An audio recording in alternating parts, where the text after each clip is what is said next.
नमस्कार साथियों, अब बैठ जाएं तो हम शुरू करेंगे। जैसा कि आप जानते हैं, कल हमारी स्थापना दिवस है, फाउंडेशन डे है कांग्रेस पार्टी का। और नागपुर में है तैयार हम एक महा रैली का आयोजन किया गया है। कांग्रेस पार्टी के सभी नेता, सभी राज्यों के नेता कार्यकर्ता वहाँ मौजूद रहेंगे भारी मात्रा में। कल शंखनाद होगा। हमारी 2024 लोकसभा चुनाव के लिए जो तैयारियां हो रही हैं, इस संदर्भ में आज एक महत्वपूर्ण घोषणा करने वाले हैं हमारे महासचिव संगठन के श्री के.सी. वेणुगोपाल जी। मैं वेणुगोपाल जी से गुजारिश करूंगा कि वो आपको संबोधित करें। Thank you, Jairam ji. Good morning, friends. On December 21st, Congress Working Committee unanimously had given an opinion that Rahul Gandhi ji should start a yatra from east to west.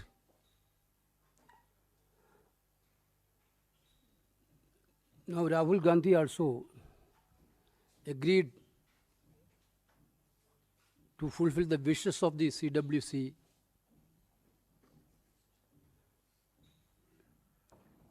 So All India Congress Committee has decided to hold a Bharat Nyaya Yatra from January 14 to March 20th from Manipur to Mumbai.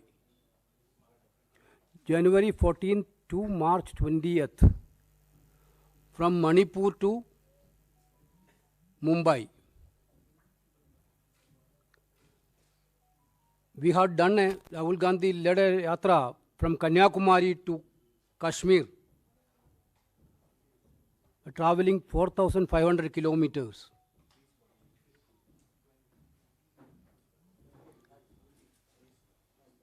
That was a historic yatra in Indian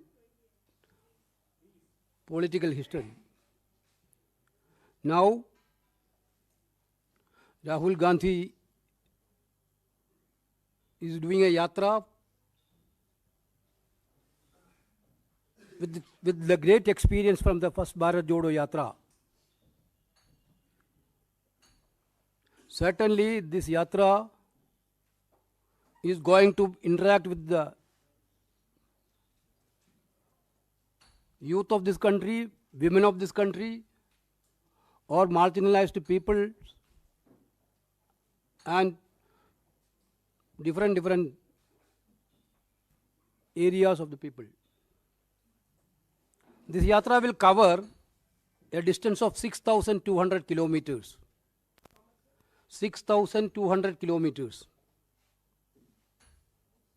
And will traverse the following states: Manipur, Nagaland, Assam, Meghalaya, West Bengal,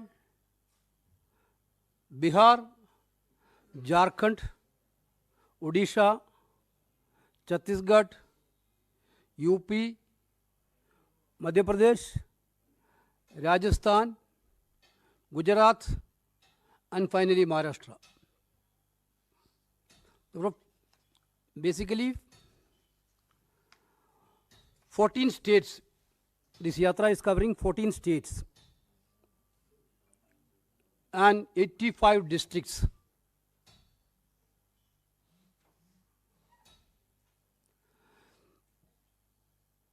Basically, mode of yatra is a bus yatra. Bus yatra allow maximum access to the people on the way. But it will also have a short stretches of walking.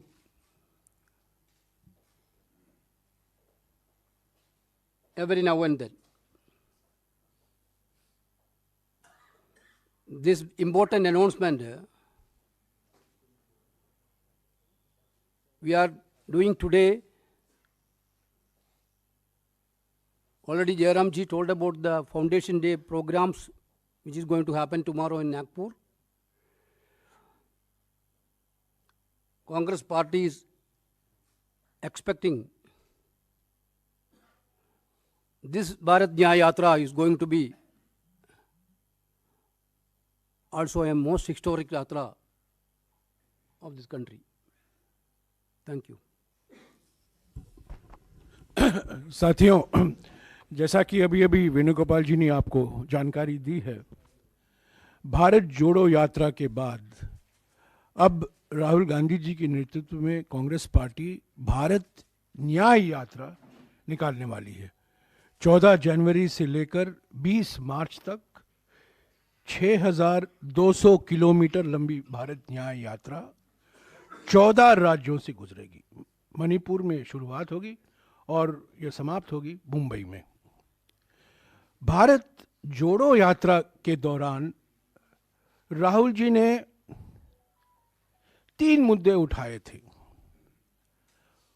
आर्थिक विषमताओं के बारे में उन्होंने जिक्र किया, सामाजिक ध्रुवीकरण के बारे में उन्होंने बातचीत की और राजनीतिक तानाशाही जो आज हमारे देश में हकीकत बन गई है उसके बारे में जनता को अवगत कराया।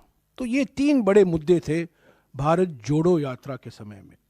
उन्होंने अपनी आवाज़ बढ़ती हुई आर्थिक विषमताओं के बारे में, बढ़ती हुई सामाजिक ध्रुवीकरण के बारे में और बढ़ती हुई राजनीतिक तानाशाही के बारे में उन्होंने अपने विचार जनता के बीच में रखा। वो मन की बात नहीं थी, वो जनता की चिंता थी। लोगों से सुनने के लिए भारत जोड़ो यात्रा निकाला गया था। अब ये यात्रा दूसरे चरण में भारत न्याय यात्रा है। आर्थिक न्याय के लिए, सामाजिक न्याय के लिए और राजनीतिक न्याय के लिए। लोकतंत्र को बचाना है, संविधान को बचाना है। महंगाई और बेरोजगारी से करोड़ों परिवार जो पीड़ित हैं उनको एक नया भविष्य, उज्जवल भविष्य दिखाना है। और फिर से जो समाज को बांटा जा रहा है, समाज को बांटने की प्रक्रिया शुरू करनी है। तो पहले भारत जोड़ो यात्रा भारत को जोड़ने के लिए, और अब भारत न्याय यात्रा, ताकि लोगों में हम आश्वासन देंगे कांग्रेस पार्टी की ओर से, राहुल गांधी जी की ओर से, कि कांग्रेस पार्टी वचनबद्ध है लोगों को, आम जनता को आर्थिक न्याय, सामाजिक न्याय और राजनीतिक न्याय पूर्ण तरीके से उपलब्ध हो। तो यही है पृष्ठभूमि भारत न्याय यात्रा का। इसकी डिटेल अगले कुछ दिनों में हमारे महासचिव संगठन आपको देते रहेंगे, पर मोटे तौर से 14 जनवरी को ये शुरू होगा, 20 मार्च को समाप्त होगा। मणिपुर से मुंबई। भारत जोड़ो यात्रा में जम्मू और कश्मीर और दिल्ली के अलावा 12 राज्य शामिल थे। भारत न्याय यात्रा में 16 राज्य शामिल हैं, 14 राज्य शामिल हैं, पर 6,200 किलोमीटर लंबा ये भारत न्याय यात्रा है। जैसा कि इन्होंने आपको समझाया, ये ज़्यादातर बस यात्रा रहेगा, पर रोज पद यात्रा भी होगा, उसकी जानकारी आपको मिल जाएगी। पर ये यात्रा है आर्थिक न्याय के लिए, सामाजिक न्याय के लिए और राजनीतिक न्याय के लिए। अगर आपके एक मिनट कुछ सवाल हैं वेणुगोपाल जी, आपको जवाब। One more thing, this yatra, Honorable Congress President Mallikarjuna Kharge ji will flag off on 14th